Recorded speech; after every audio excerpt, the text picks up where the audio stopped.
أعوذ بالله من الشيطان الرجيم. بسم الله الرحمن الرحيم. نون والقلم وما يسطرون. ما أنت بنعمة ربك بمجنون.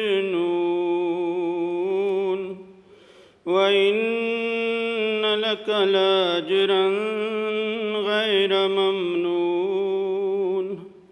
وإنك لعلى خلق عظيم.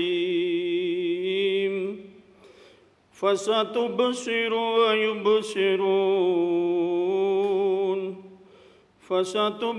ويبصرون بأيكم المفتون. إن ربك هو أعلم بمن ضل عن سبيله وهو أعلم بالمهتدين.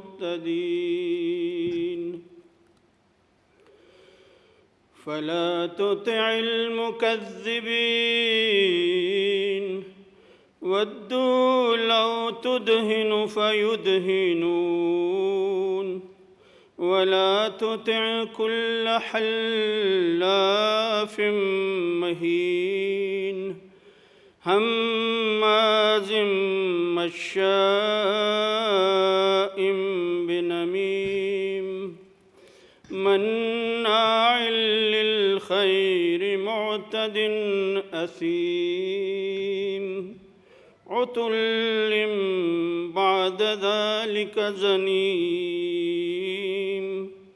أن كان ذا مال وبنين.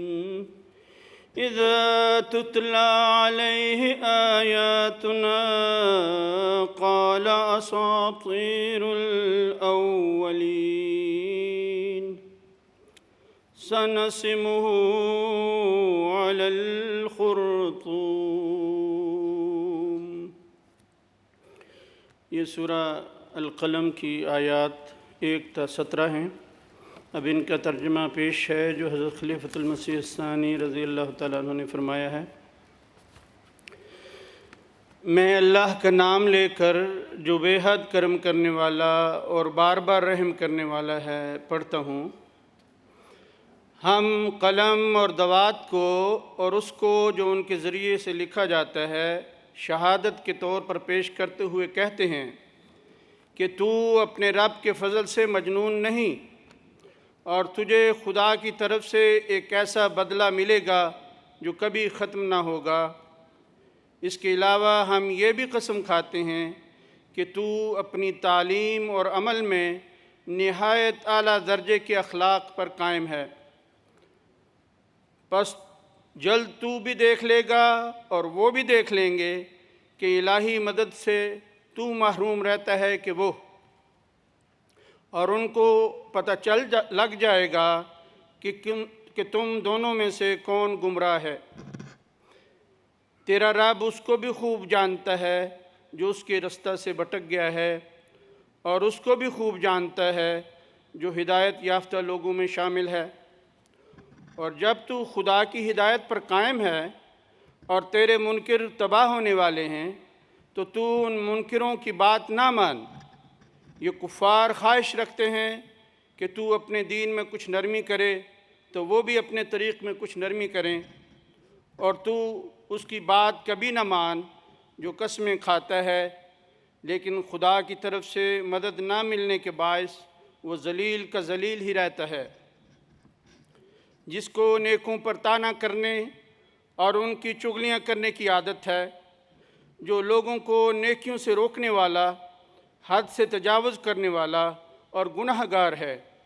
وہ بد لگام بھی ہے اور خدا کا بندہ ہو کر شیطان سے تعلق رکھنے والا بھی، صرف اس وجہ سے کہ وہ بہت مالدار ہے اور اس کی اولاد اور ساتھی بہت ہیں۔ جب اس کے سامنے ہماری آیتیں پڑھ کر سنائی جاتی ہیں تو کہتا ہے کہ یہ تو پہلوں کی کہانیاں ہیں، ہم جلدی اس کی ناک پر داغ لگائیں گے اور اس کو اپنی مدد سے محروم کر دیں گے۔